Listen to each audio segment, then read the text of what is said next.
Thank you so much, Mr. President, Mr. Vice President, Mrs. Obama, distinguished guests, which includes everybody. Thank you so much for this wonderful honor to be at the stage again. I was here 16 years ago, and the fact that they've invited me back means that I didn't offend too many people. So that was great.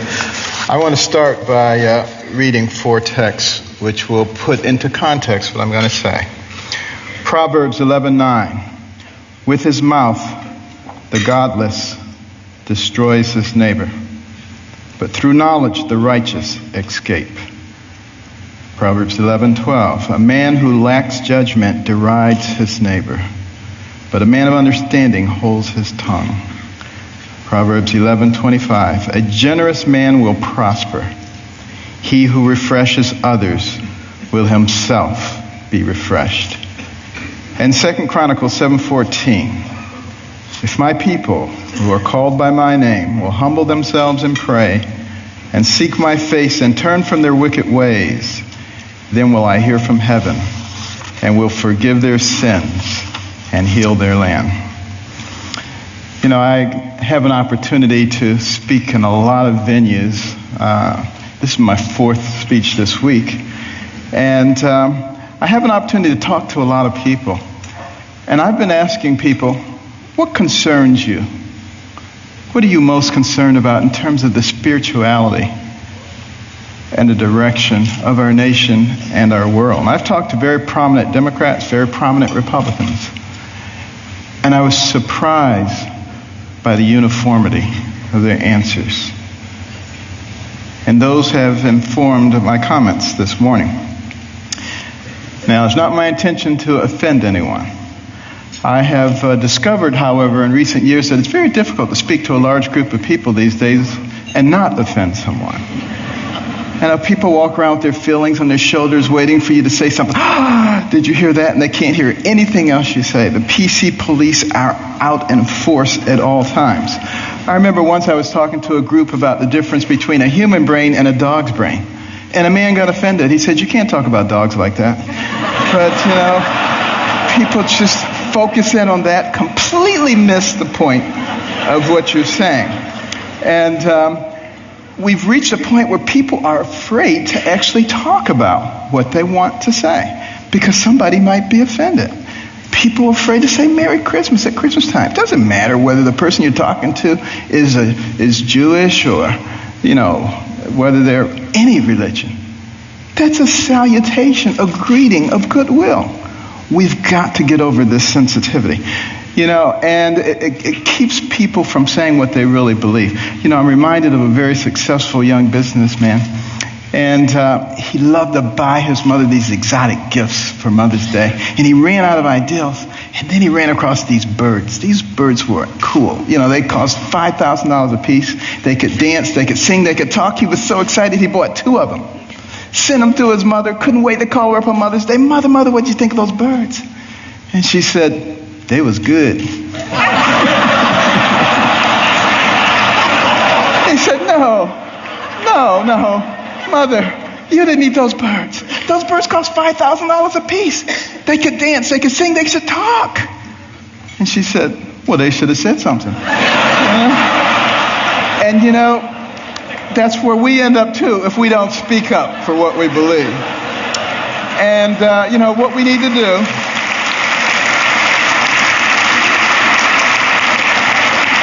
What we need to do in this PC world is forget about unanimity of speech and unanimity of thought. And we need to concentrate on being respectful of those people with whom we disagree. And that's when I think we begin to make real progress.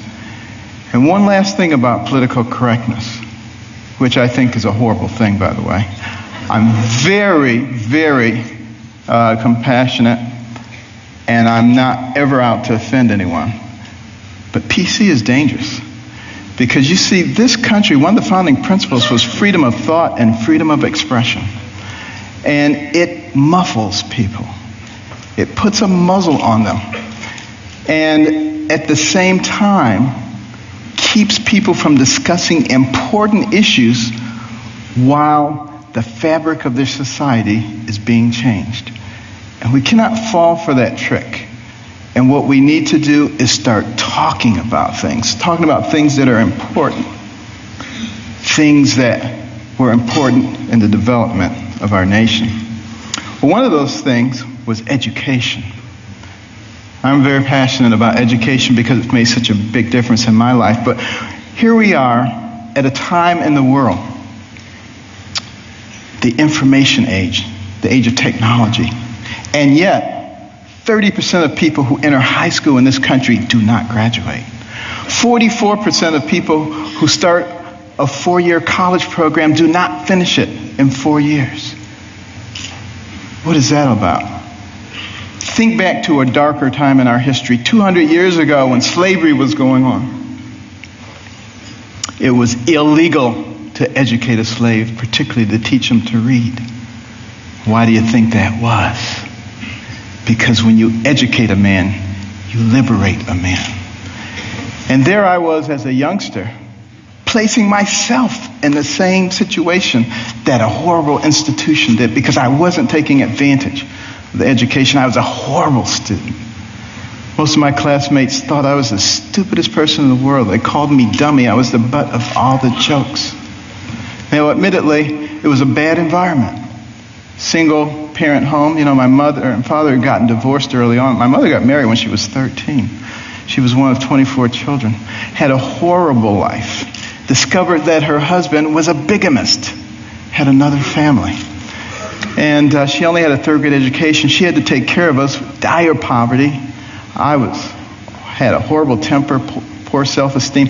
All the things that you would think would preclude success.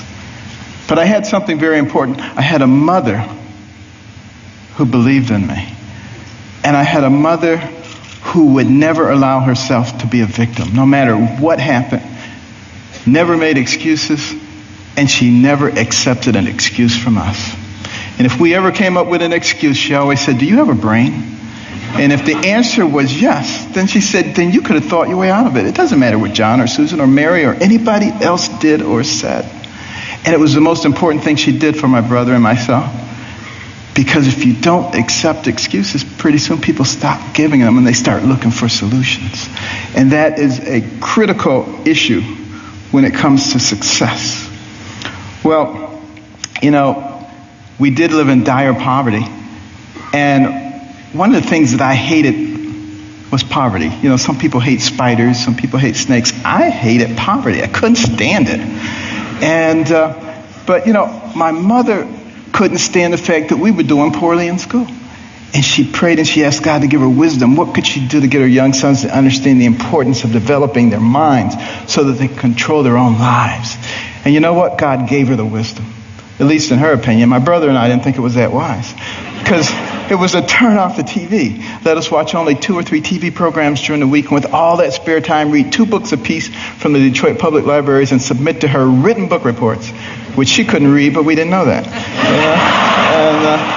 And she put check marks and highlights and stuff. But, I just hated this. And my friends were out having a good time. Her friends would criticize her. They would say, "You can't make boys stay in the house reading books. They'll grow up, they'll hate you." And I would overhear them and I said, "Mother, they're right." But she didn't care, But after a while, I actually began to enjoy reading those books. Because we were very poor, but between the covers of those books, I could go anywhere. I could be anybody. I could do anything. I began to read about people of great accomplishment. And as I read those stories, I began to see a connecting thread. I began to see that the person who has the most to do with you and what happens to you in life is you. You make decisions. You decide how much energy you want to put behind that decision. And I came to understand that I had control of my own destiny. And at that point, I didn't hate poverty anymore because I knew it was only temporary. I knew I could change that. It was incredibly liberating for me. It made all the difference. And continue on that theme of education. In 1831, Alexis de Tocqueville came to America to study this country. The Europeans were fascinated. How could a fledgling nation barely 50 years old already be competing with them on virtually every level? This was impossible. De Tocqueville was going to sort it out. And he looked at our government, and he was duly impressed by the 3 branches of government. 4 now, because now special interest groups, but it was only 3 back in those days. And, he said, wow, this is really something. And then he said, but let me look at their educational system. And he was blown away. See, that anybody finishing the 2nd grade was completely literate. He could find a mountain man on the outskirts of society. The man could read the newspaper, could have a political discussion, could tell him how the government worked. If you really want to be impressed, take a look at the chapter on education in my latest book, America the Beautiful, which I wrote with my wife, came out last year. And in that education chapter, you will see questions extracted from a 6th grade exit exam from the 1800s. A test you had to pass to get your 6th grade certificate. I doubt most college graduates today could pass that test. We have dumbed things down to that level. And the reason that is so dangerous is because the people who founded this nation said that our system of government was designed for a well-informed and educated populace. And when they become less informed, they become vulnerable. Think about that. Our system of government, and that's why the education is so vitally important. Now, some people say, you're overblowing it, things aren't that bad. And you're a doctor, a neurosurgeon. Why are you concerned about these things? I've got news for you. 5 doctors signed the Declaration of Independence. Doctors were involved in the framing of the Constitution, the Bill of Rights, a whole bunch of things. It's only been in recent decades that we've extracted ourselves, which I think is a big mistake. We need doctors and we need scientists, engineers. We need all of those people involved in government, not just lawyers. I don't have anything against lawyers, but, here's the thing about lawyers. And I'm sorry, but I got to be truthful, okay? Got to be truthful. What do lawyers learn in law school? To win. By hook or by crook, you got to win. So you got all these Democrat lawyers and you got all these Republican lawyers, and their side wants to win. We need to get rid of that. What we need to start thinking about is how do we solve problems?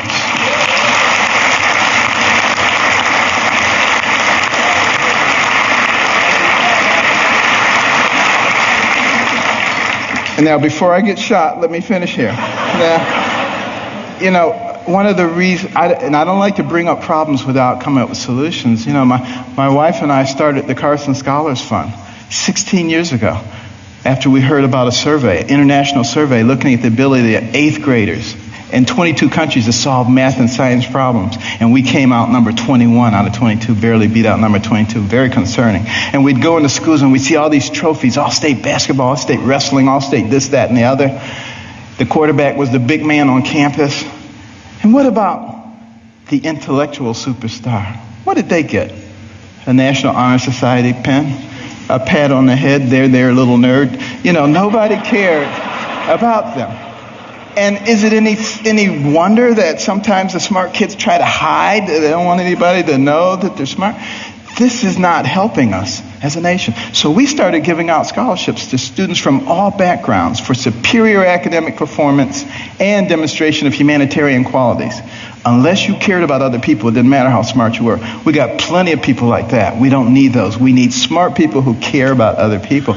We would give them money. The money would go into a trust. They would get interest on it. And when they went to college, they get the money. But also the school gets a trophy. Every bit as impressive as any sports trophies. Goes right out there with the others. They get a medal. They get to go to a banquet. And we try to put them on the same kind of pedestal as we do the all-state athletes. Now, I have nothing against athletics or entertainment. Please believe me. I'm from Baltimore. The Ravens won. This is great, okay? But what will maintain our position in the world? The ability to shoot a 25-foot jump shot or the ability to solve a quadratic equation? And we need to put the things into proper perspective. And, many teachers,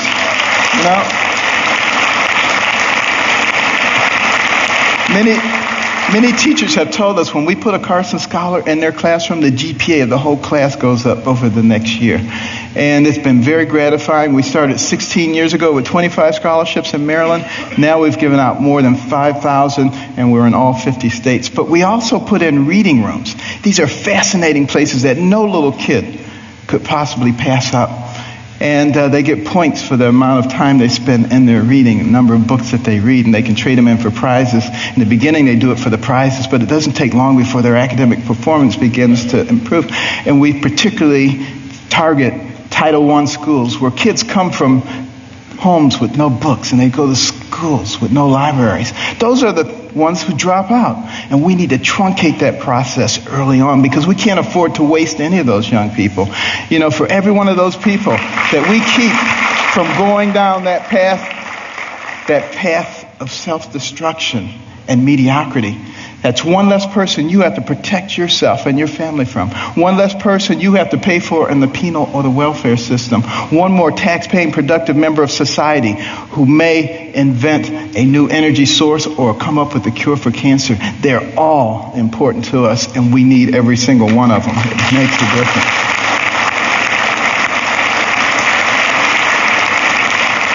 And when you go home tonight, please read about it. Carson Scholars Fund.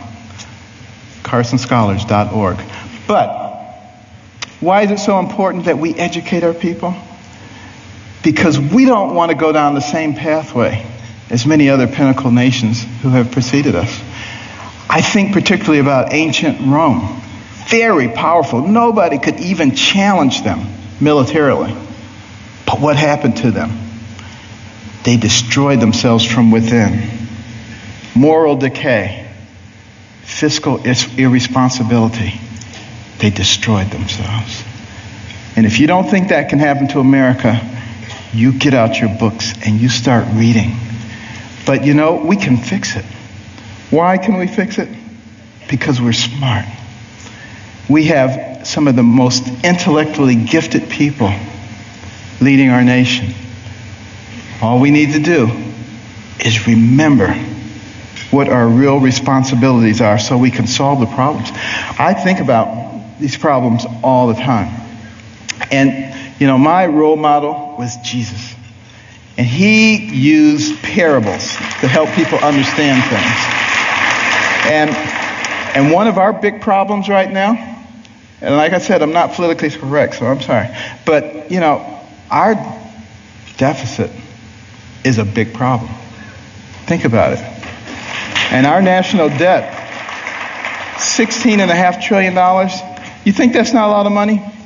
Tell you what, count one number per second, which you can't even do because once you get to 1,000, it takes you longer than a second. But one number per second. You know how long it would take you to count the 16 trillion? 507,000 years. More than 500,000 years to get there. We have to deal with this. Here's the parable. A family falls on hard times. Dad loses his job or is demoted, gets part-time work. He has 5 children. He comes to the 5 children. He says, we're going to have to reduce your allowance. Well, they're not happy about it, but he said, except for John and Susan. They're special. They get to keep their allowance. In fact, we may give them more. How do you think that's going to go down? Not too well. Same thing happens. Enough said. What about our taxation system? So complex. There is no one who can possibly comply with every jot and tittle of our tax. If I wanted to get you or you, I could get you on a tax issue. That doesn't make any sense. What we need to do is come up with something that's simple. And when I pick up my Bible, you know what I see? I see the fairest individual in the universe, God, and he's given us a system. It's called tithe. Now, we don't necessarily have to do it 10%, but it's principle. He didn't say, if your crops fail, don't give me any tithes. He didn't say, if you have a bumper crop, give me triple tithes. So there must be something inherently fair about proportionality. You make $10 billion, you put in $1 billion. You make $10, you put in 1. Of course, you got to get rid of the loopholes. But now some people say, well, that's not fair because it doesn't hurt the guy who made $10 billion as much as the guy who made 10. Where does it say you have to hurt the guy? He just put $1 billion in the pot. We don't need to hurt him. It's that kind of thinking. It's that kind of thinking that has resulted in 602 banks in the Cayman Islands. That money needs to be back here, building our infrastructure and creating jobs. And we're smart enough to figure out how to do that. We've already started down the path of solving one of the other big problems, healthcare. We need to have good healthcare for everybody. It's the most important thing that a person can have. Money means nothing, titles means nothing when you don't have your health. But we got to figure out efficient ways to do it. We spend a lot of money on healthcare, twice as much per capita as anybody else in the world, and yet not very efficient. What can we do? Here's my solution. When a person is born, give them a birth certificate, an electronic medical record, and a health savings account, to which money can be contributed pre-tax from the time you're born to the time you die. When you die, you can pass it on to your family members so that when you're 85 years old and you got 6 diseases, you're not trying to spend up everything. You're happy to pass it on, and there's nobody talking about death panels. That's number one. And also, for the people who are indigent, who don't have any money, we can make contributions to their HSA each month because we already have this huge pot of money. Instead of sending it to some bureaucracy, let's put it in their HSAs. Now they have some control over their own health care. And what do you think they're going to do? They're going to learn very quickly how to be responsible. When Mr. Jones gets that diabetic foot ulcer, he's not going to the emergency room and blowing a big chunk of it. He's going to go to the clinic. He learns that very quickly. Gets the same treatment in the emergency room. They send him out. In the clinic, they say, now let's get your diabetes under control so you're not back here in 3 weeks with another problem. That's how we begin to solve these kinds of problems. It's much more complex than that, and I don't have time to go into it all, but we can do all of these things because we're smart people. And let me just begin to close here by another parable. Sea captain, and he's out on the sea near the area where the Titanic went down. And they look ahead, and there's a bright light right there. Another ship, he figures, and he tells his signaler, signal that ship, deviate 10 degrees to the south. Back comes the message, no, you deviate 10 degrees to the north. Well, he's a little bit incensed, He says, send a message, this is Captain Johnson. Deviate 10 degrees to the north. Back comes the message. This is Ensign 4th Class Riley. Deviate 10 degrees to the south.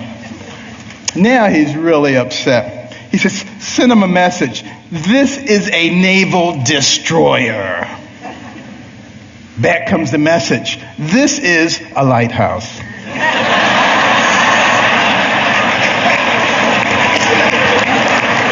Enough said. Now, what about the symbol of our nation? The eagle, the bald eagle. It's an interesting story how we chose that. But a lot of people think we call it the bald eagle because it looks like it has a bald head. That's not the reason. It comes from the Old English word piebald, which means crowned with white. And we just shorten it to bald. Now use that the next time you see somebody who thinks they know everything. You get them on that one. But why is that eagle able to fly high? Forward, because it has 2 wings, a left wing and a right wing.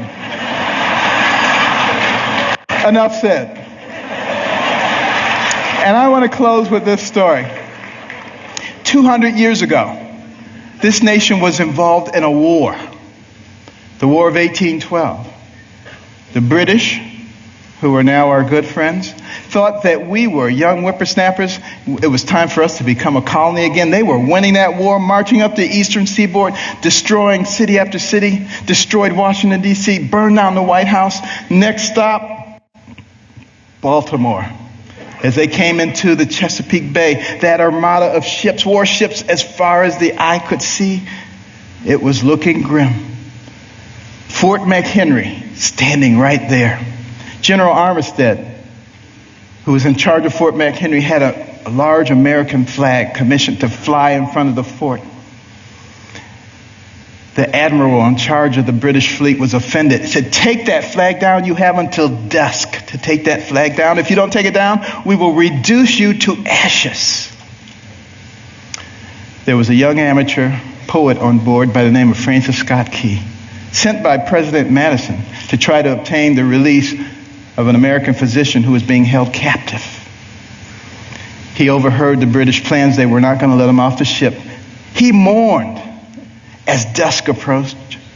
He mourned for his fledgling young nation. And as the sun fell, the bombardment started. Bombs bursting in the air, missiles, so much debris. He strained trying to see, was the flag still there? Couldn't see a thing. All night long it continued. At the crack of dawn, he ran out to the banister. He looked, straining his eyes, but all he could see was dust and debris. And then there was a clearing, and he beheld the most beautiful sight he'd ever seen.